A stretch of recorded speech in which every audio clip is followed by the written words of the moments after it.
Hey everyone! So this is going to be a really different video from the rest of my usual videos.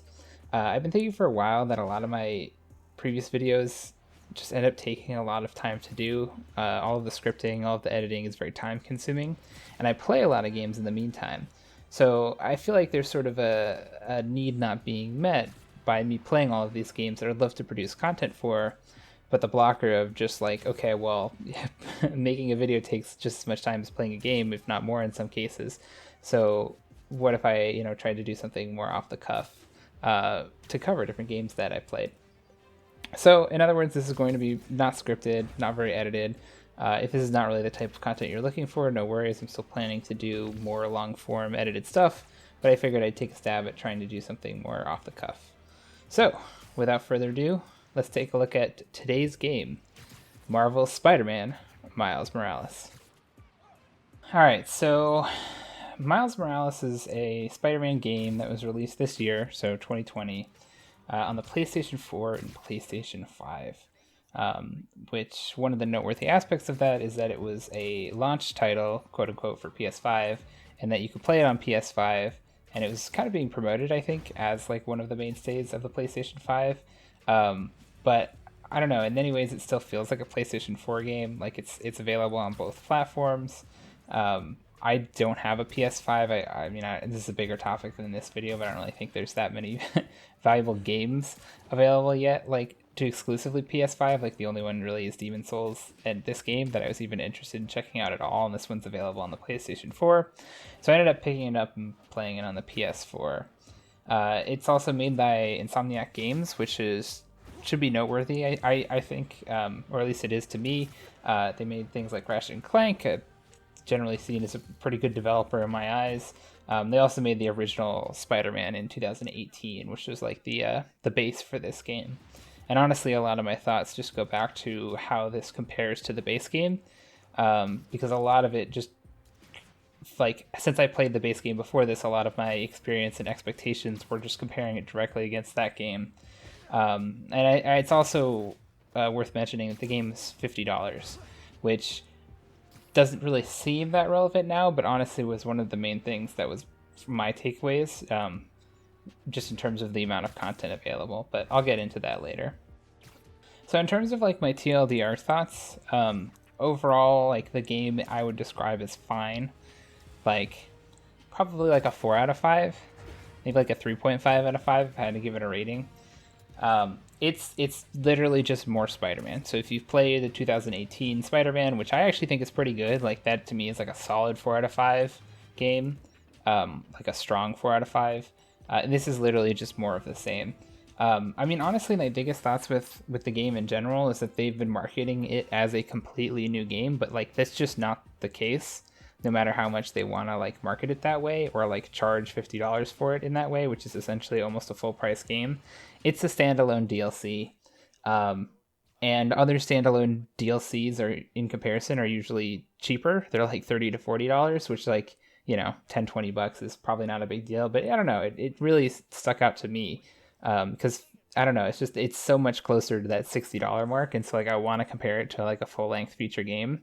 And it's just not. It's like 16 hours total if you look it up on how long to beat for a completionist run, which is generally what like I go for. Probably took me around like 15 hours or so to 100% it without doing like New Game Plus or anything crazy like that.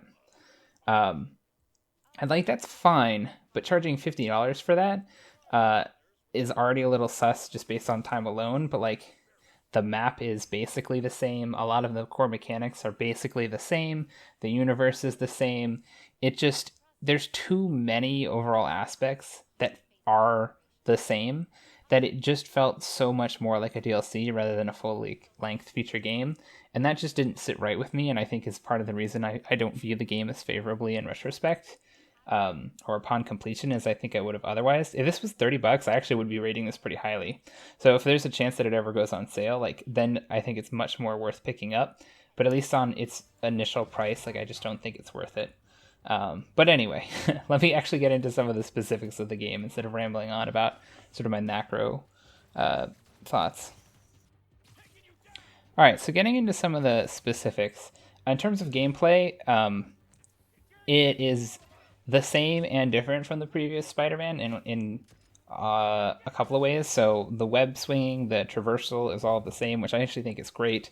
One of my my favorite part about the original Spider-Man is just the traversal mechanics. Like, it is arguably the best traversal mechanics I've ever played in any game. Just web swinging feels so great. Or if you've ever watched any of the IGN reviews or any of the memes like the Donkey video or whatever, it really makes you feel like Spider-Man, which is just a total meme. But the web swinging actually just feels really good. It feels super fluid. The animations are super crisp. Like, depending on the height and speed that you release each individual web swing and the angle, the character animations adjust and are super fluid. They feel like really loose and dynamic, and the ability to be able to navigate the world in a bunch of different ways is great. Like, you can zip line to buildings, you can jump off of ledges, you can wall run, you can swing like super low to the ground. Like, all of these combinations of traversal mechanics just feel great. You can also like jump in midair to like or shoot a web in midair to gain height.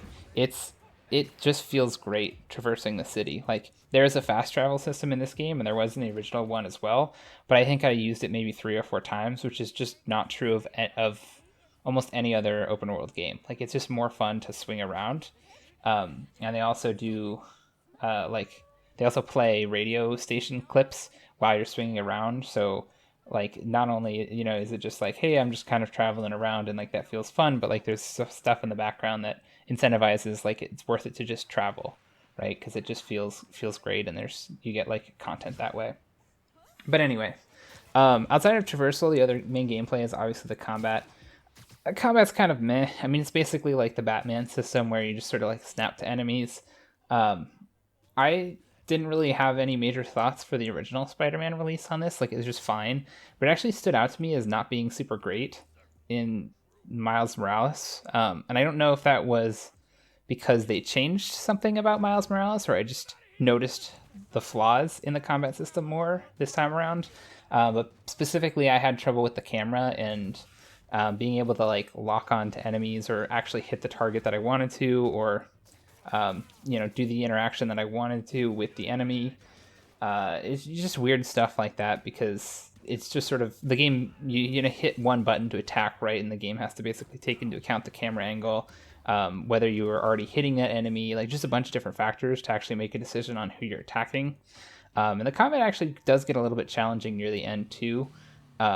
In terms of like enemies doing a lot of damage, there's a combination of ranged enemies with guns, enemies with shields, and so there's like a lot of different tactical things that you have to do in order to gain the advantage on the enemies. And I think the combat system just kind of falls apart in that way. Obviously, it arms you with a lot of gadgets, so like you get some like pretty powerful stuff later on that I won't spoil, I guess. Yeah, I won't go too into depth in that. But in other words, you get like 4 gadgets at least, and a couple of extra like powers that if you've seen the movies, you can guess what those are or know what those are. But you get to do a lot of that stuff in the game, and so it gives you options to be able to take them out. But it ends up being like you have 6 different tools to disarm, like, I don't know, 10 different locks, and so it just gets like pretty chaotic in the sense that like you have to actually be making smart decisions. I feel like in the Batman games you can literally just spam the attack button and probably get away with it most of the time, and I think that's fine. There's also stealth too, which I actually find pretty fun. It's the same pretty much as the Batman games, where you just sort of like get the high ground in a building, perch on ledges or beams inside of a warehouse or something like that, and stealth takedown folks. And it works pretty well, and I actually think it's pretty fun. And there's also new stealth tools in this game specifically compared to the first that add to that experience. So I think the stealth works pretty well. But anyway, TLDR, I guess, on the gameplay in general is that the combat's sort of like meh, whatever, it's fine. I prefer the Batman system personally. I think it's more fun than this like more punishing, I guess. I don't know. That's probably the wrong word. But just like you have more tools to be able to do it, and if you don't use them effectively, you'll take a lot of damage, potentially die. I think I died like 2 or 3 times across the game just playing on normal difficulty, which is like, whatever. I was never really frustrated by it, but I got punished if I wasn't really paying attention, which is fine. but it doesn't really give you that power fantasy, or at least I found that it doesn't as easily give you that power fantasy as I found at Batman. Outside of the web swinging, like traversal again, like if they just got rid of combat and it was just a game about web swinging, I still think it would be pretty damn fun. And that just goes to speak to the strength of the web swinging. But anyway, if you've played the first, then you already know, and this was probably a waste of a section of the video for you. Outside of the gameplay, story, take it or leave it. It's completely different characters from the first for the most part, outside of actually like Spider-Man. But the story is soundly on Miles Morales, and he has like a lot of supporting characters that feel pretty new, and like I didn't remember if they were really mentioned in the first at all, like new villains, that sort of thing. Um, I don't want to talk too much about the story, partly for spoilers. Um, but I will just say that overall, I wasn't as impressed with the story relative to the first Spider-Man. I mean, the first Spider-Man, like the story was fine. Like yeah, it's just fine. It's like a AAA story in the Spider-Man universe. I'm not the biggest Marvel fan. If you're a big Marvel fan, you'll probably get a lot out of it. Similarly to if you're a Star Wars fan and you play a Star Wars game, right? But as a non-Marvel fan, like I watch the movies, I think it's fine.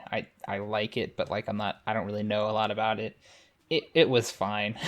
My biggest complaint, honestly, is just that if you played the first, like the story overall feels really similar, just in terms of like how it flows. I think because the game is shorter, one of the immediate concerns that I would have is like, does the story feel rushed? Does it feel like the characters didn't get a chance to develop? And I actually don't think that's the case. I feel like it specifically went out of its way to develop the characters and make them go through the things that they needed to go through in order for the story to reach the ending. Like, it doesn't just feel like the characters just sort of like act super irrationally, which I think can sometimes happen when you have like you're shooting for like a AAA story, but like you don't have a lot of time to tell that story. So I was actually impressed that held up. But just like the fact that again, without mentioning spoilers, the overarching story just feels so similar in terms of overall structure to the first, that it just felt like a repeat in a lot of ways. And so ultimately I was just sort of like, okay, I don't really get that much new out of it. I think something that is worth mentioning, just this tangentially related to the story, I guess, is just it's kind of weird because like I don't really notice this in games, which I think speaks to the game intentionally focusing on it so much. Is diversity, actually, in terms of characters. Miles Morales is obviously has like a Latino and Black heritage, which affects like the culture of his family and stuff like that, and so that's pretty cool to be able to have that representation. There's also stuff like a deaf character who speaks in American Sign Language, which I honestly can't remember any other game I've played that's had um, a deaf character before. So that was actually really cool to see. And it's not like forced either. Like, it just feels supernatural. Like, she's just a character in the world who just exists. And like, it doesn't feel like it's like a token character, I guess. So I don't know. There's a couple other small things like that around diversity, but it does really feel like diversity is a important thing in this game. It was like something that they very intentionally went into developing this game in mind. Um, and I think they achieve it really well. Like, I think it all feels pretty natural, and I think that's pretty cool. Like that they were able to really proactively try to integrate that into the game. Um, Sorry, that was kind of a tangent, I guess. TLDR on the story is that it was fine though. Like, I'm gonna forget about it in probably less than a month, and I think I'm just gonna remember it as I preferred the original Spider-Man story, and the original Spider-Man story was just fine. But if you're a Marvel fan, you'll probably love it. But if you're a Marvel fan, you probably already played the game anyway. Outside of story and gameplay,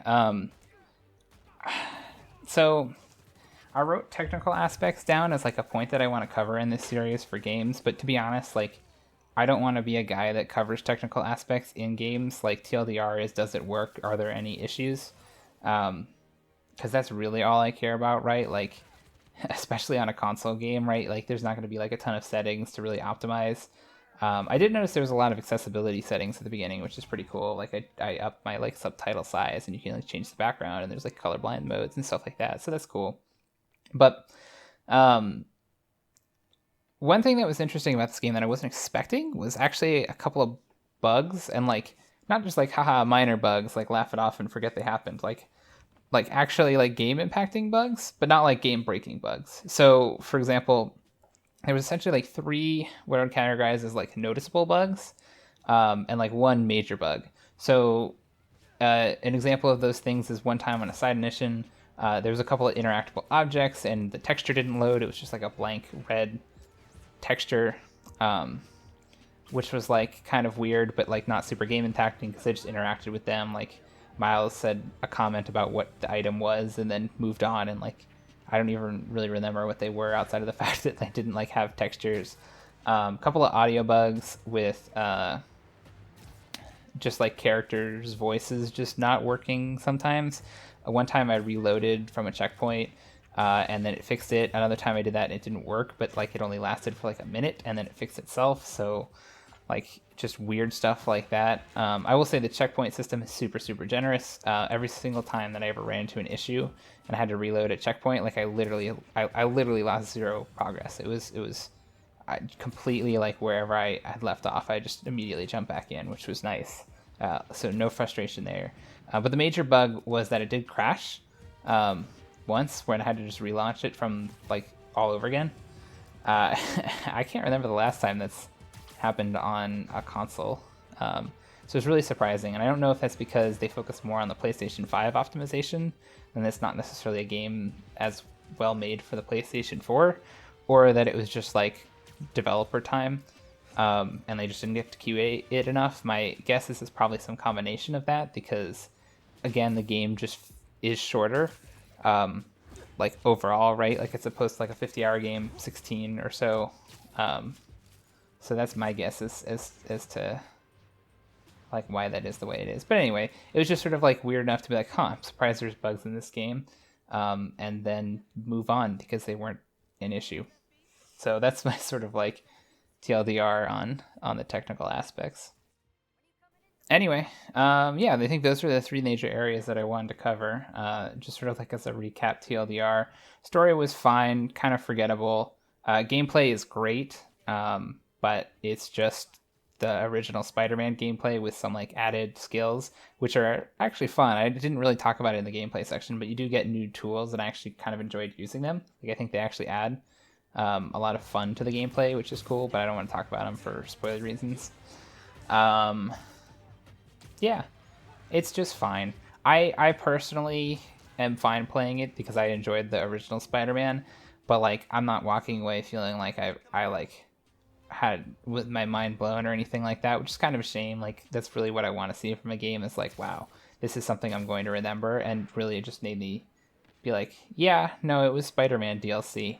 But the unfortunate just overshadowing in the back of my mind being like, I paid $50 for this, right? And it was like, 15, 16 hours. Like this is 100% a standalone DLC that is basically being treated as a AAA $60 launch. Or at least that's how it felt like to me. I don't know, maybe it's nitpicky, but I feel like with the price that gives you an expectation, and just $50 for that just felt like too much for me. If it was $30 again, like I'd feel much better about it and be like, yeah, that was a good standalone game, totally worth the money. So yeah, TLDR, if you liked the first Spider-Man and want like essentially what is Spider-Man DLC, like pick it up. If you want to spend $50 on that, otherwise pass for now or wait for it to go on sale. And if you haven't played either of the Spider-Mans, go play the first, because the first is actually really good and it's not that old. And it's that web swinging is honestly like worth it for the game alone. So yeah, there you go. There's my quick thoughts on Spider-Man Miles Morales. Hopefully this format wasn't too weird for you. I don't know. We'll see. If I'm gonna go back and listen to it and probably edit it up a bit, but if this isn't too jank, I might make more of these type of videos for some of the other games that I play, just to be able to capture some of my thoughts, and if anyone's ever interested in checking out any of these games and just sort of like want some of my hot takes or TLDR thoughts. So yeah, thanks for watching, and appreciate it. Have a good one.